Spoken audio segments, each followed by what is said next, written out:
4-3 over Skye in a winter's morning.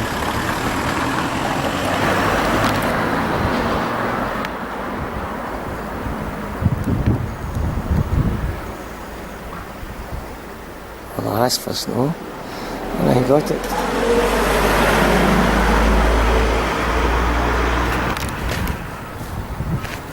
There's the harbour with the church in the background.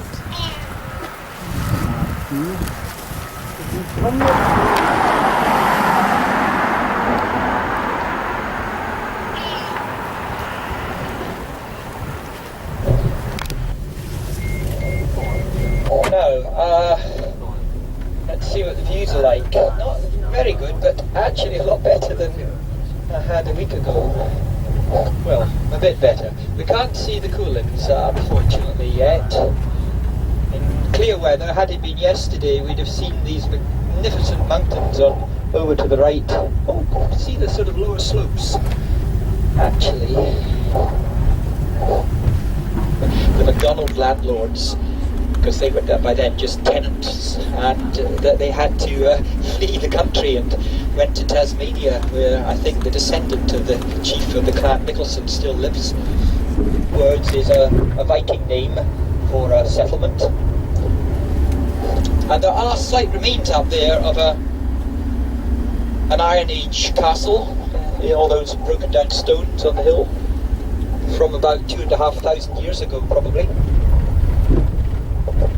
And there's another remains of another fort on the hill in the distance beyond it. That's Duntorvik.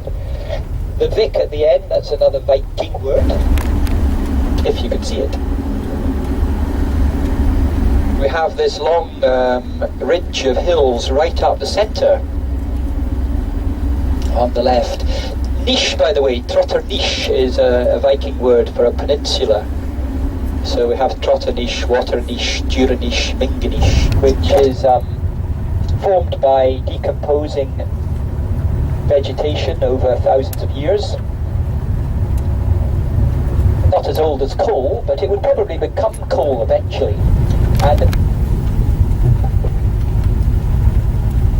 But not really worth stopping today. Can just make out the first of two lochs here. Store lochs. This is the source of most of the drinking water in Portree, and you can fish here. I think it costs £3 or £4 or £5, something like that. You get a permit from the post office in Portree, and you can fish for brown trout or whatever. Probably slushy rather than slippery, but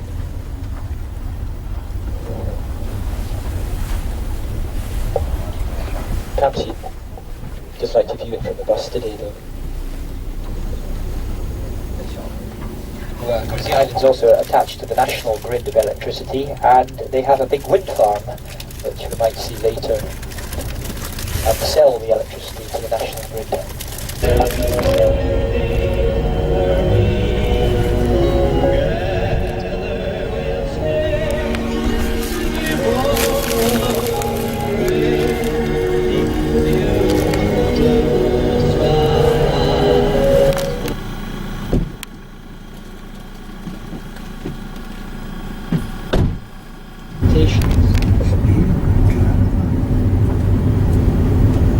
Very little arable land here, but further on we'll see evidence of fields in a lot of places where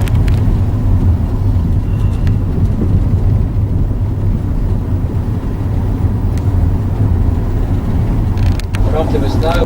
The or at the end of a lot of these island names is the Norse word for an island. They call this one Skye, which means the cloud island, cloudy island. And from now on, in a lot of places, you'll see the rigs. Rigs, that's the local name for fields, the furrows of the strip fields.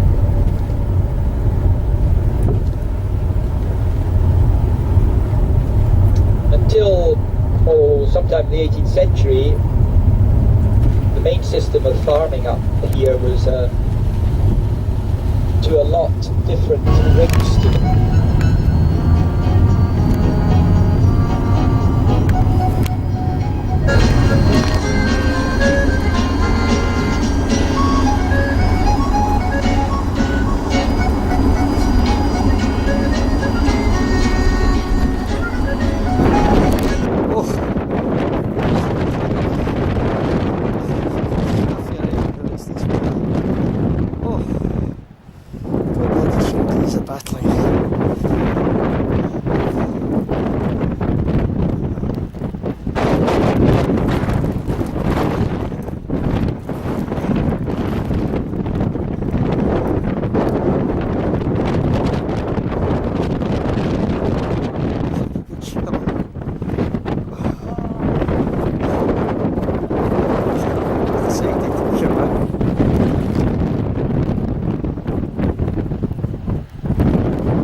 last first when I got it here.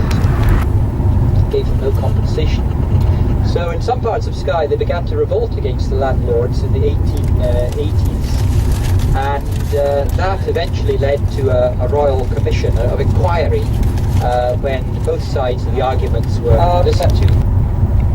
If you look at this hill in front of us here, you might just make out that it's surrounded by rock which is formed partially into columns. Basalt, or actually dolomite. Britain is the Giant's Causeway in Northern Ireland, and also the Isle of Staffa in the Hebrides. But we've got some quite good examples near here, and the most viewed of all is just ahead of us, a part of the sea cliffs called Kiln.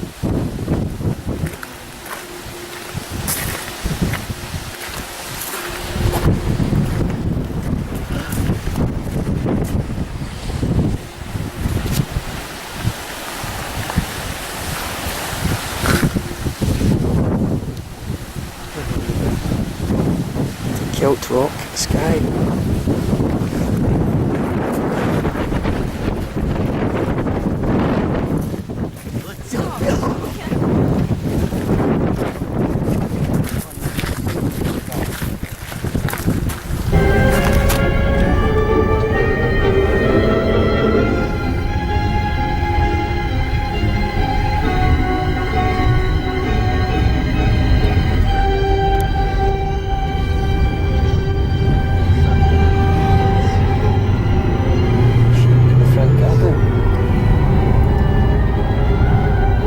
Would you like a refreshment stop for a cup of tea, cup of coffee, hot chocolate?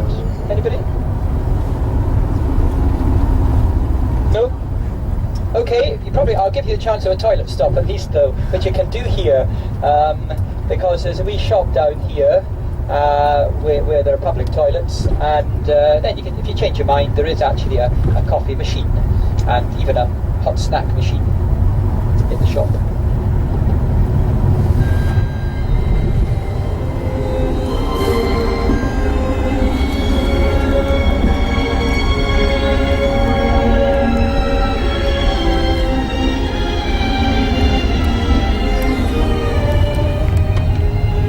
They have a cafe as well, but it's closed in the winter.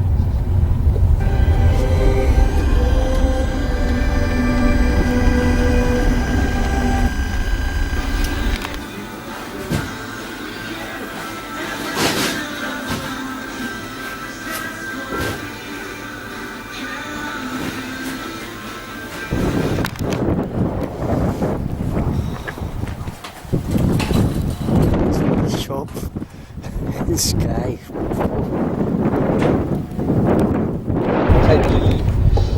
But where there is sand rather than stones, it tends to be black volcanic sand.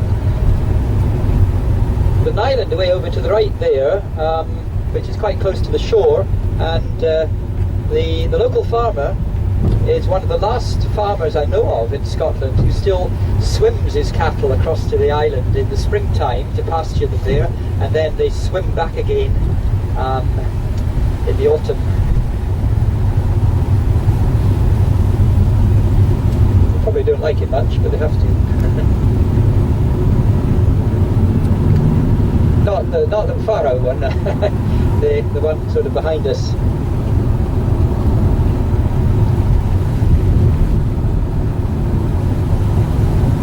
Right, well, my intention, as I was saying, is now landslips, etc. Warping the road.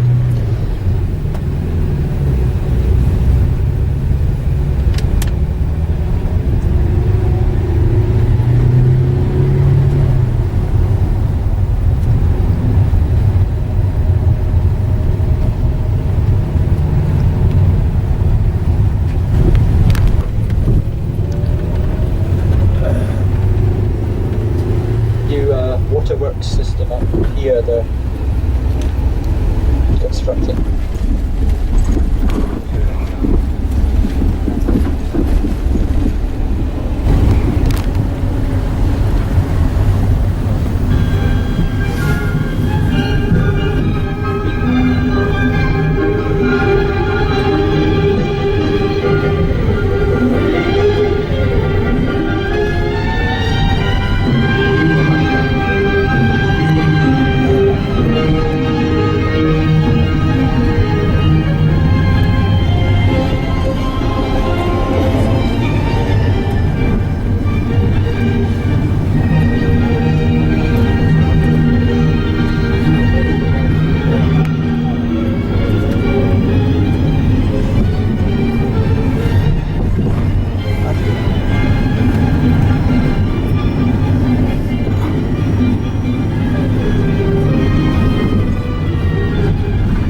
shortcut.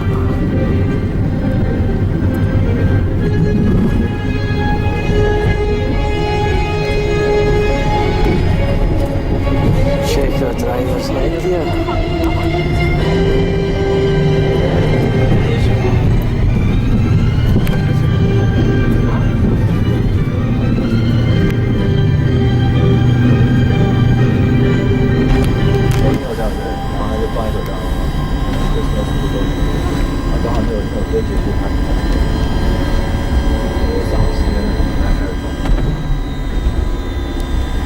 Quite a few Japanese car adverts have been made up here too. Yeah. Climbing the hill and up amongst the mountains here.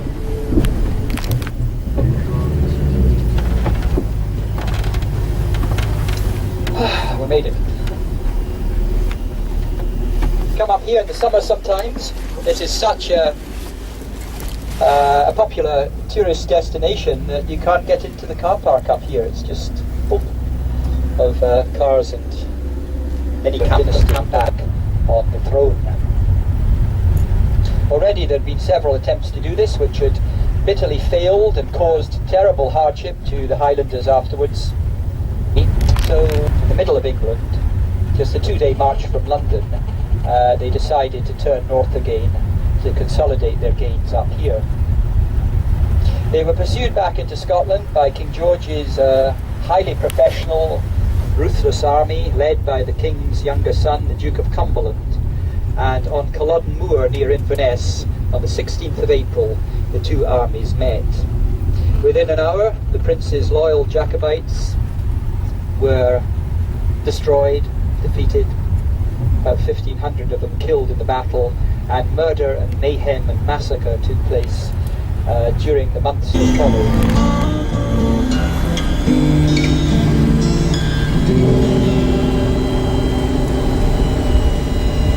From the lone sheilings of the misty island, mountains divide us and the waste of the sea.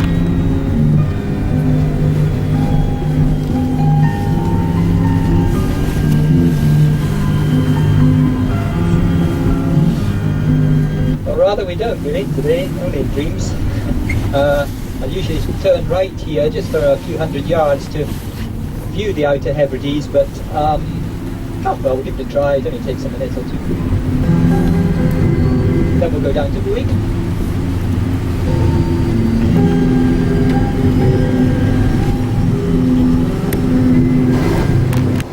Still in Skye.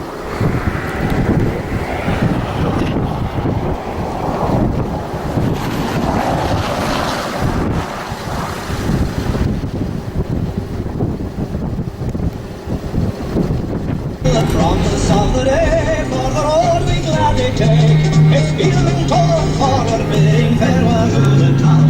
For the welcome that awaits us ere the sun goes down. Come along, let us move it all together. Come along, the favorite starry weather, with the hills upon before us and the purple on the heather. Let us sing happy birds, come along. Step gaily up we go, heel for heel and go for go. Over Mary's wedding, over highways up and down, over green and black and brown, fast cheating through the town, over Ziggle Mary. Step gaily up and she's singing. Step up away high, step gaily up we go, heel for heel and go for go.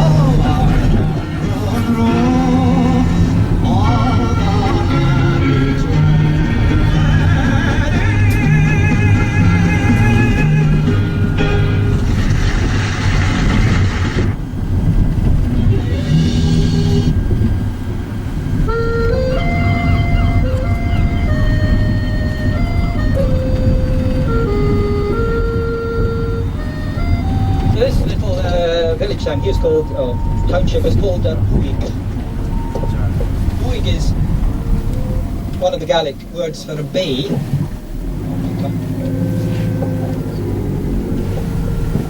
And it's just a Gaelic rendering of the Norse word for a bay, wick.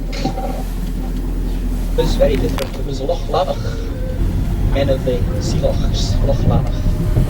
Mag Lochlin is a surname meaning descendants of Vikings. Anyway, here we have the shortest crossing to the Outer Hebrides, about 1.5 hours in reasonable weather conditions from here to Tarbert.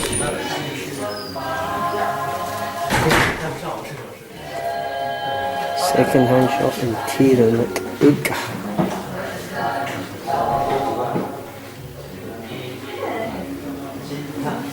在这儿了哈，这儿就吹了。谢谢大爷，谢谢大爷，谢谢大爷。房价基本上有了。Our fellow travellers on the bus. 好，你把这狗不要拿牵走。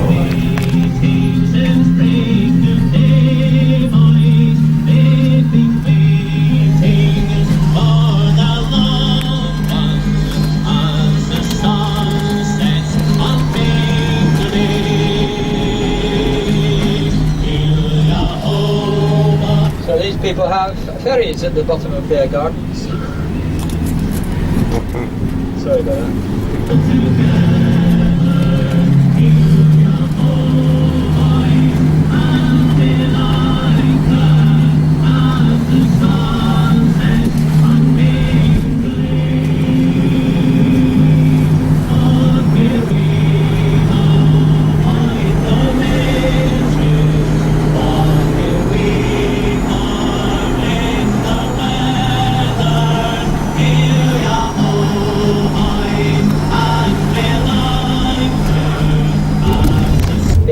That it was the judgment of God because he had, been so unfair to his tenants, and he sued the newspaper for defamation of character and won quite a large amount of money, and the newspaper had to close down. So his main folly though was building his house where he did, but this round tower on the right is called Captain Fraser's Folly, which is where they say for a time he collected his tenants' rents. It's supposed to look a bit like an Iron Age broch, but not really. Doesn't really. A folly is actually a name given just to a piece of architecture which has no reason for being there, just to be picturesque.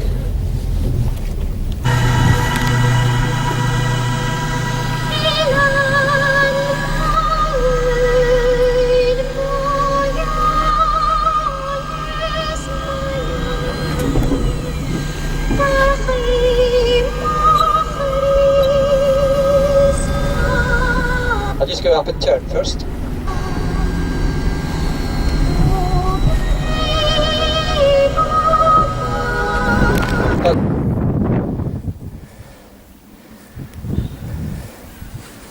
Still on Skye, obviously. With the waterfalls. I think he stayed in there. Yeah? I think he stayed in there. Thought he'd get out of the vehicle.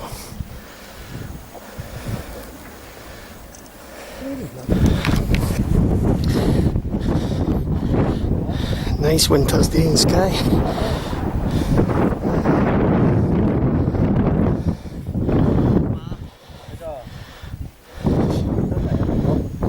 That's our driver.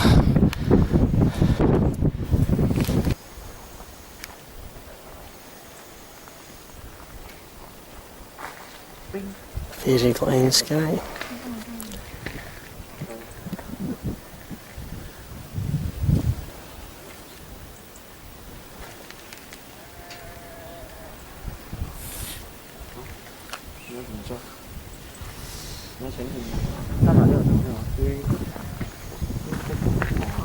It's regarded as one of the sort of 10 best restaurants in the world. Wow. Yeah. For seafood and everything. But you need about £100 each for that, I think. Probably. Each. Yes, with wine.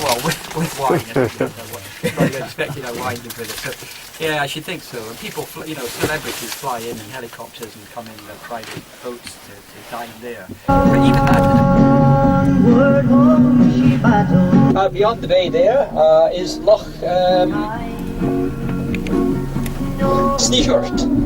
There's a sea loch there, the widest and longest of the Skye's fjords or sea lochs. Beyond that is the Waternish Peninsula, all part of Skye.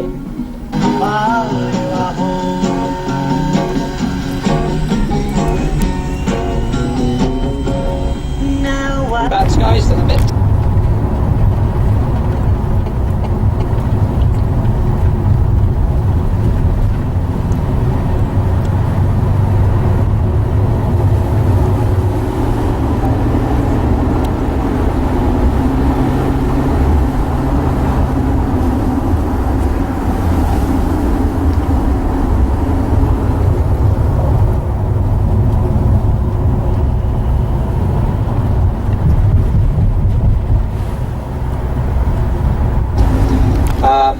And after a spell in prison and quite an adventurous trip home, they came back to Skye and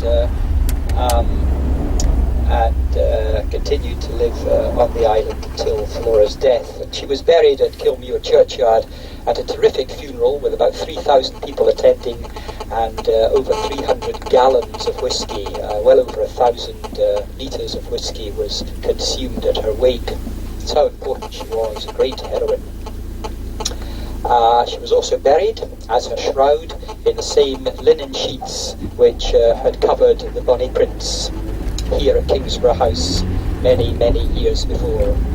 It was also here at Kingsborough in 1773, before she emigrated to North Carolina, that she met the great London author Samuel Johnson on his visit to the Hebrides. And he wrote famous words which actually appear on her gravestone about her. The saviour of Prince Charles Edward Stuart shall be mentioned in history, and as long as courage and fidelity be virtues, mentioned with honour. Kingsborough House used to be just up to the right. As for Prince Charlie,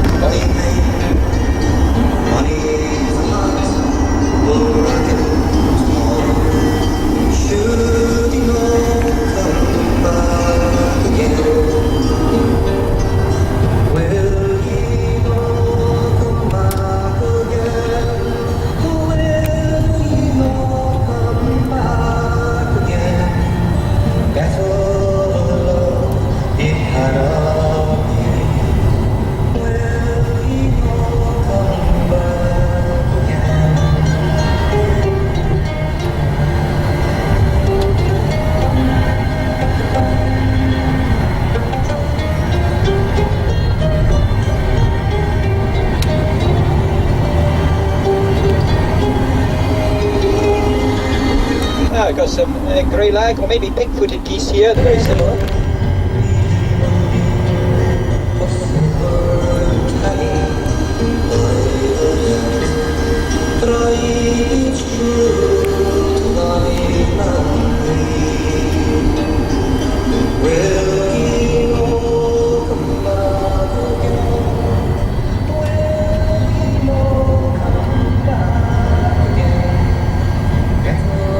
Another figure who is carved into the scenery up here is the legendary Celtic warrior Finn MacCool, also known as Fingal. These two stones on the right, which are actually prehistoric in origin, from about 4,000 years ago, there used to be three of them, and they were considered to have been a stand for the great cauldron of Fingal and his warriors, who would make venison stew out of it. So they're called the stones of the mouthfuls.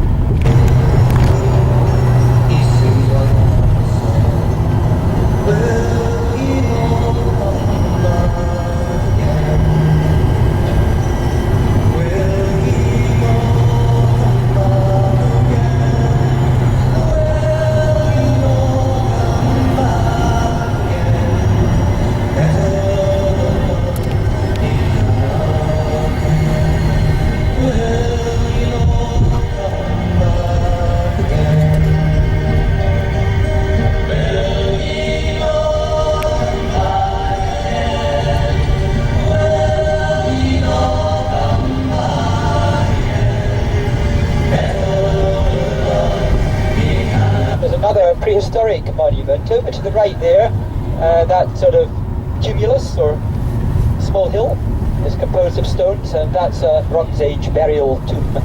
again from about at least 4,000 years ago. Carnlia, the grey cairn.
Symbols of the ancient people called the Picts. The Picts were the indigenous people of northern Scotland between, well, over 1,000 years ago. The Romans called them the Picts, for want of a better term, which meant the painted folk, because they used to run into battle stark naked but tattooed all over with symbols. And some of their symbols, perhaps totems, are carved in the front of this stone. Probably dates back to about the 7th century, the carving. They became more elaborate after that, sometimes with crosses on them after they were Christianized, or scenes from the Bible, or hunting scenes, battle scenes. But this is a very simple one. Perhaps you can just make out through the protecting fence some of the symbols, what we call at the top the crescent symbol, crescent and V-shaped symbol, and underneath that what's called the mirror symbol, for want of a better term, which are found in many of these Pictish stones all over the country. When the king's son came along, he called us all together, saying, "Brave Elan men, will ye fight for my father? I will go, I will go. I will go, I will go, when the fighting is over, to the land of the cloud that I left to be a soldier. I will go, I will go. I've a buckle on my belt, a sword in my scabbard, a red coat on my back, and a shilling in my pocket. I will go, I will go. I will go, I will go, when the fighting is over, to the land of the cloud that I left to be a soldier. I will go, I will go. When they put us all on board, the lasses were singing, but the tears came to their eyes when the bells started ringing. I will go, I will go. When we landed on the shore and saw the foreign heather, we knew that some would fall and would stay there forever. I will go, I will go. I will go, I will go, when the fighting... Oh, right, yes, some Highland cattle here. Yeah, I don't know if any of you want a photograph of these handsome beasts. But this is your chance. Just cross the road carefully if you do. Okay, let's go.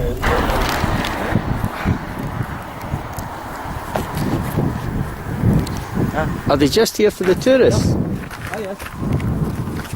Are they basically here for the tourists now, yeah? No, no. 1, 2, 3.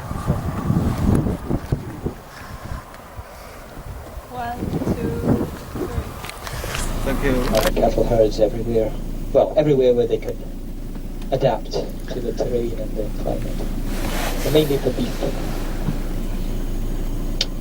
and unlike some of us, they can grow and cast off their hair at will, really. Well, the beginning of the summer they tend to molt, their hair comes off, a lot of it, and then in the winter it grows long quickly again. Apart from the bit over the eyes called the dossing, that's always long. Okay. Now usually brown, but so you see more. They tended to breed the brown ones and breed out the black, but now there are more black being seen around. And the term black cattle actually doesn't denote the colour of the cattle in the old days, but the fact that they were beef cattle, therefore they were more valuable, and that's why we talk about that.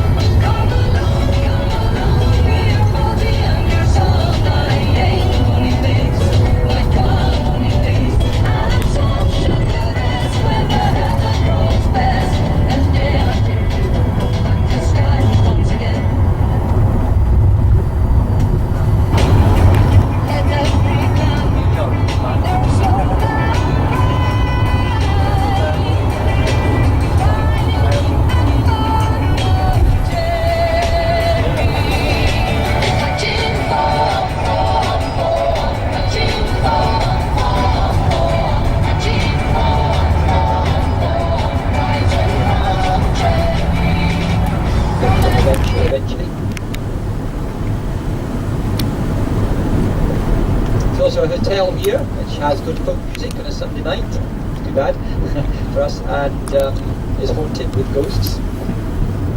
There was a hospital here for a long time, which was funded by a local proprietor, a little philanthropist called Kenneth MacLeod of Gesto. He made his money from that.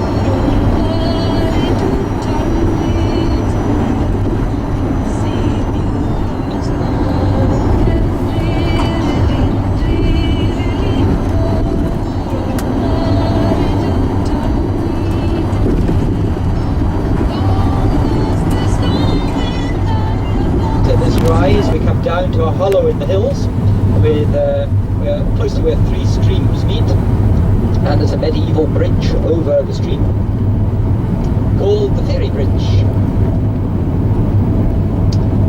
For a long time in the old days of superstition, many people would rather wade across the stream than use the bridge. Certainly after dark, animals would refuse to cross it too. So there was something mysterious about it. Although as a gift from the little people to one of the chiefs here. The fairy flag is a treasured possession of the MacLeods inside Dunvegan Castle, and probably dates back to about the 4th century. May have originated in Syria or Persia, that part of the world, and brought back by the Vikings. Certainly the first MacLeod chief was part Viking. He was a son of Olaf the Black, king of the Isle of Man. Reach the Ferry Bridge. I can't cross it, even if it was my intent. It's only for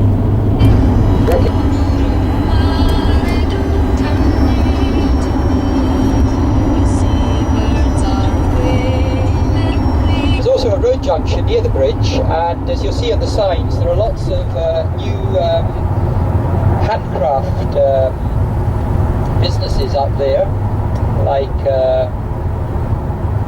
skinning and dyeing and pottery and wood turning. All these things are represented.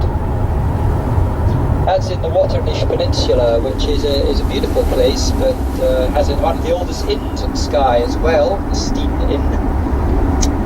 There's a good seafood restaurant up there, but again it's only in the evenings, and I think probably only in the summer too, at Loch Bay. It's also a place full of tales of, well, witchcraft and massacre and kidnappings and the usual things, but especially concentrated in Waternish.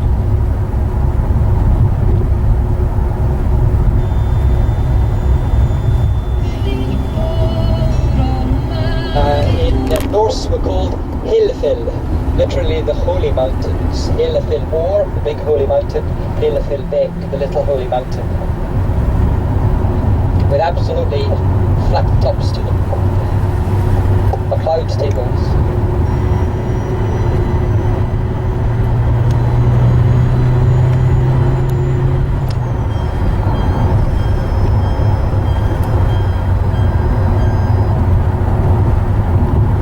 About 500 years ago, the chief of the clan was a man called Alistair Crotach, that is Alexander the Crouchback.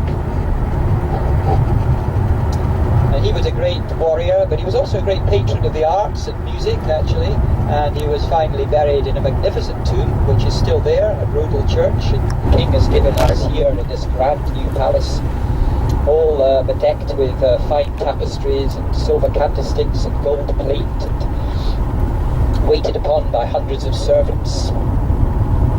Company honest the clouds.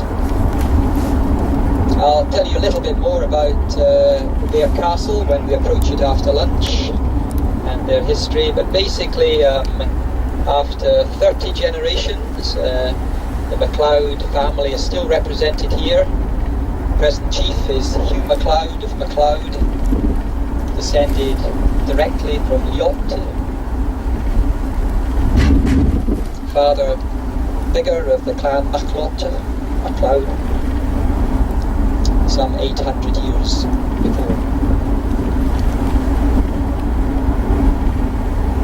If you come into the village, you see the ruined church of Kilmuir to the right, where quite a number of the more modern, more recent MacLeod chiefs are buried, including a redoubtable lady, Dame Flora MacLeod, who was chief until about 1970. And also buried in the churchyard there are about 15 generations of the MacCrimmon line, who were hereditary pipers to the MacLeods and had a famous college in Peabrach for classical pipe music at Borroway near here. And up on the hill behind is the Millennium Stone, which is not old at all actually. It was erected there to welcome in the new millennium in 2000. So here's Loch Dunvegan and Dunvegan village, and we're going to stop here for lunch. Known as MacLeod's table. You're going to fall in, if you buy a bit 5, aren't you? See good boys. We were lucky to get the other day. Yesterday. On Wednesday, It's well over 2.5 metres. So certainly the tallest Scotsman who's ever lived. He didn't actually come from here, and he spent most of his life in Canada anyway, but he came from the Outer Hebrides, and the collection of stuff inside connected with him was collected by his great-great-great-nephew, I think, who does live here. I visited his grave over in St Anne's, Cape Breton Island, Nova Scotia, a few years ago. It's massive too, of course. He was also incredibly strong, and he probably died, I think, by rupturing himself.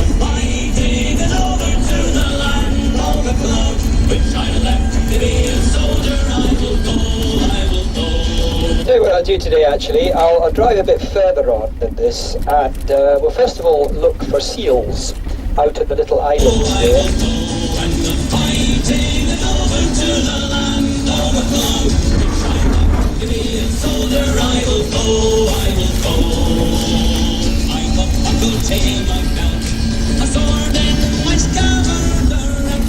Now if you look at these little islands, the little sort of silvery, sort of shiny, long shapes, those will be seals. Hoping for a bit of sunshine to warm them up. But you might see some in the water as well.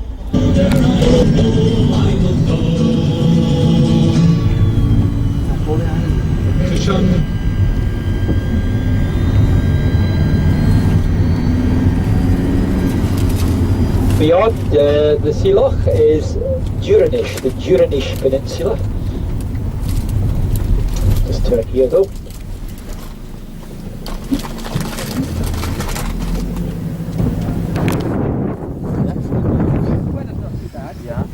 Why not? You alright with that? Or the alternative is to get back to Portree more quickly earlier. There's not a lot of Portree. Yeah.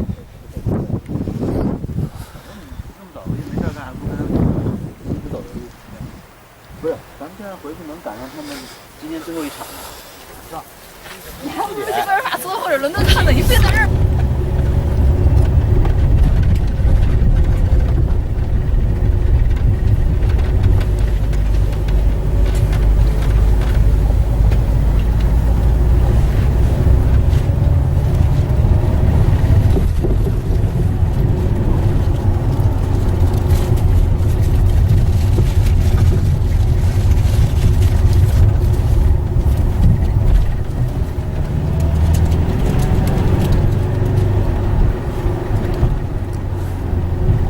Overtake you behind you. Okay. You seem to be faster in a hurry.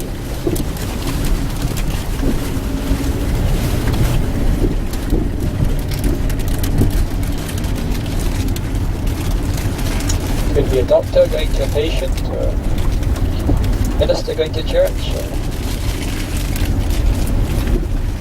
a crofter going to the pub. Oh, flashing by the mountain headland,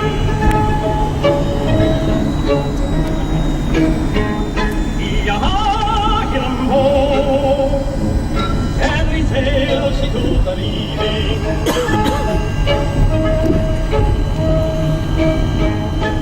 Yaha, Yambo, climbs beneath a grey rolling cliff. Yaha, Yambo, branches carving. Which actually you can sometimes go inside if it's open to museum.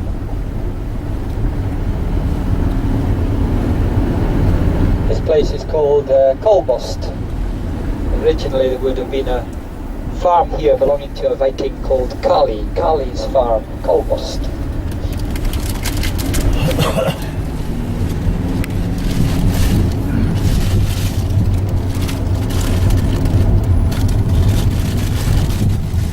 Here's the black house up at the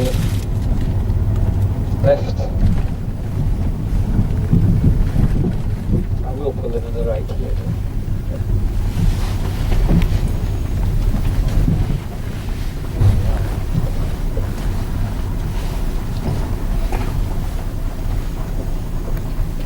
You can even stay the night so you can drink heartily without driving home.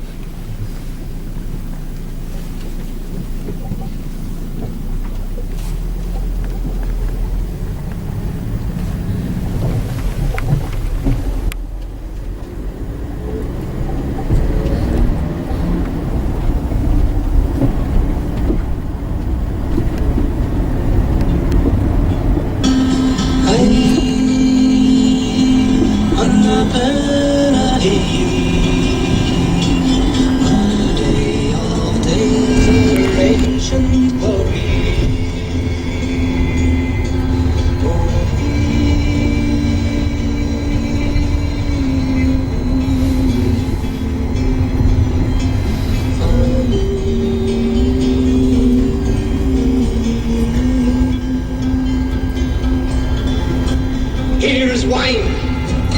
And that's where times past the cattle used to be brought over from the Outer Hebrides to Skye, and then they would be walked down to Kyle in the south of the island, where they would swim across to the mainland and then be taken by the drovers down to Glasgow or Crieff or Falkirk or beyond. On the island of Samoa in the Pacific can be read the words, "Home is the sailor, home from sea, and the hunter, home from the hill."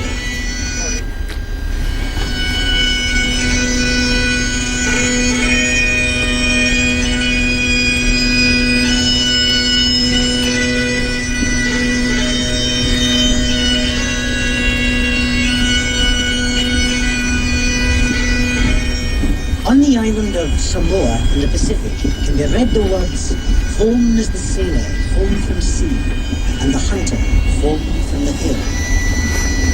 These words are inscribed in a tombstone of Robert Louis Stevenson, Scottish poet and author, and the words echo his memories of another island, the island in the Hebrides known as the Misty Isle, the Isle of Skye.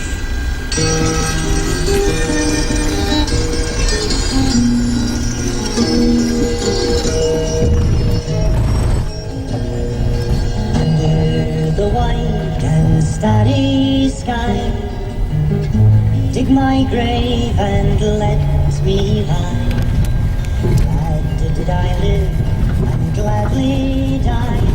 Now I lay me down with a will. This be the verse you grave for me. Here he lies where he longed to be. Home is the sailor, home from sea, and the hunter from the hill. Holy of youth glowed in his soul. Where is that glory now? Sing me a song of a land that is gone. Say, could that land be high? Merry of soul, he sailed on a day over the sea to Skye. Billow and breeze, islands and trees, mountains of rain and sun. All that was good, all that was fair, all that was me's gone.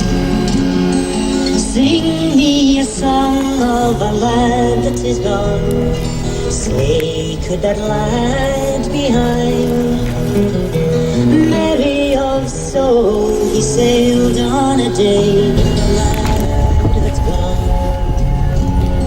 Sing me a song of a land that is gone. Say, could that land be high? Merry of soul, he sailed on a day.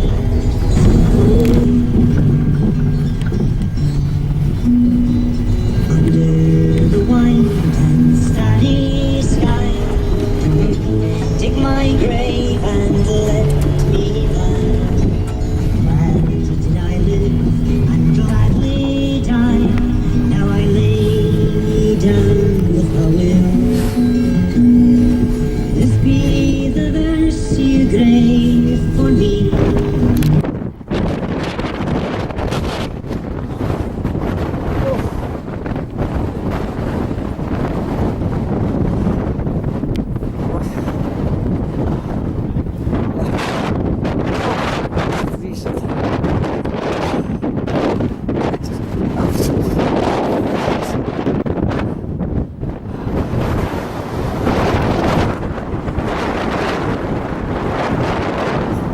Sorry.